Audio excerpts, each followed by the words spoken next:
What's up mga panalo? So yun, tayo ay nagpalit ng timing chain guide. So ito stock tensioner ang ginamit ni sir. Pero ang nangyari kasi dito, malamang sa malamang is hindi naka-release yung kanyang, hindi naka-reset yung tensioner, tapos binalik niya yung tensioner. Kasi chinek up niya daw, binuksan niya. Kita naman may tama yung mga ulo ng kanyang tensioner.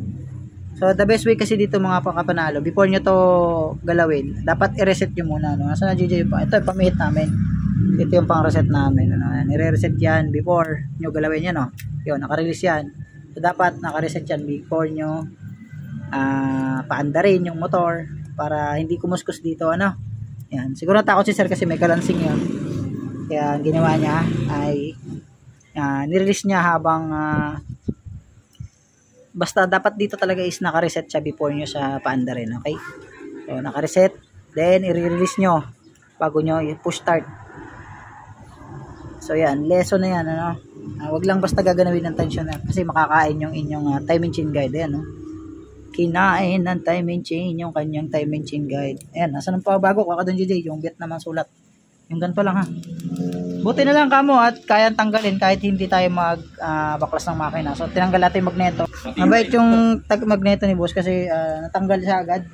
Dito ng ibang magnetong hirap tanggalin. So ito yun, nahulog yung isang bulitas. Hanapin natin. Okay, yun lang mga panalo. So ito na yung papalit natin ng timing chain. Papansin nyo yung tumbol sa to, 8mm to ata mo.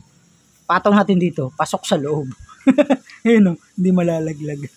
Ang lalim ng hinukay ni boss. Nagmina yung kanyang timing chain. Nawawala sa focus. Hindi ako makano.